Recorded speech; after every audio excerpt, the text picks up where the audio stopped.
अस्सलाम वालेकुम।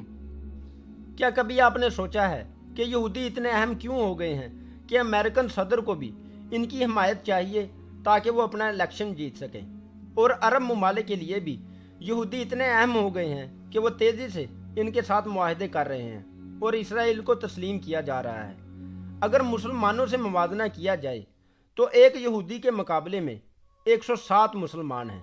इसके बावजूद ये यहूदी 1.5 अरब मुसलमानों से ताकतवर हैं। आखिर इसकी वजह क्या है?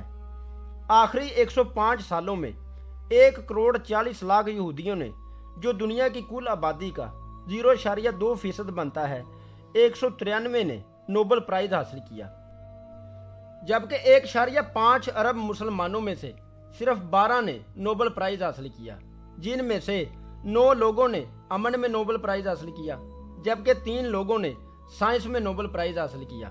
इतना बड़ा फ़र्क होने की क्या वजह है?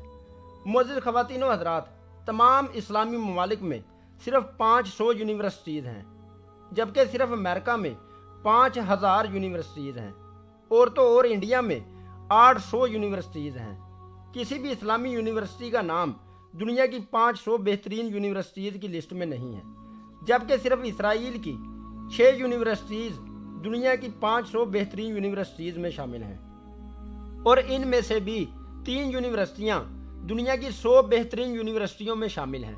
इसराइल की शरह ख्वानदगी 97% है, जबकि मुसलमान मुल्कों में ये शरह इंतहाई कम है।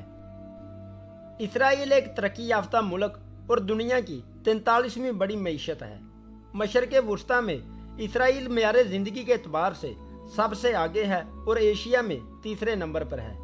औसत उम्र के लिहाज से इसराइल दुनिया के चंद बेहतरीन मुल्कों में से है। यहूदी कौम की तरक्की की वजह जानने के लिए एक हिब्रो यूनिवर्सिटी की एक मिसाल आपके सामने रखूं तो आप सोच में पड़ जाएंगे।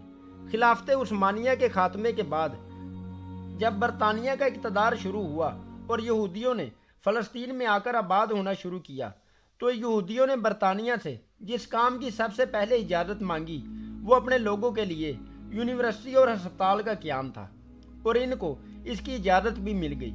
इसके बाद इन्होंने एक पहाड़ के ऊपर यूनिवर्सिटी की तामीर शुरू की, लेकिन इमारत की तामीर मुकम्मल होने का इंतज़ार किए बगैर ही 1918 में तलीमी सिलसिले का आगाज़ शुरू कर दिया, जबकि ये इमारत 1925 में जाके मुकम्मल हुई। और इस यूनिवर्सिटी के क़याम ने इसराइल की जड़ों को मजबूत बनाने में अहम किरदार अदा किया। इस यूनिवर्सिटी के ज़रिए उन्होंने अपनी हिब्रू ज़बान को ज़िंदा किया, जो बिल्कुल ही ख़त्म हो चुकी थी। तमाम इसराइली असातिज़ा ने मिलकर दिन रात एक करके मुख्तलिफ़ किताबों का अपनी ज़बान में तर्जमा किया और अपनी नौजवान नस्ल को अपनी ही ज़बान में तालीम दी, ताकि वो अपनी ज़बान को भी ज़िंदा रख सकें और अपनी रवायात और सकाफ़त पर किसी दूसरे मुल्क का असर ना आ सके। और बगैर किसी छुट्टी के उन्होंने ये काम कई साल किया। और अगर हम मुसलमान खुद पर गौर करें तो हमें छुट्टी करने का कितना शौक़ है।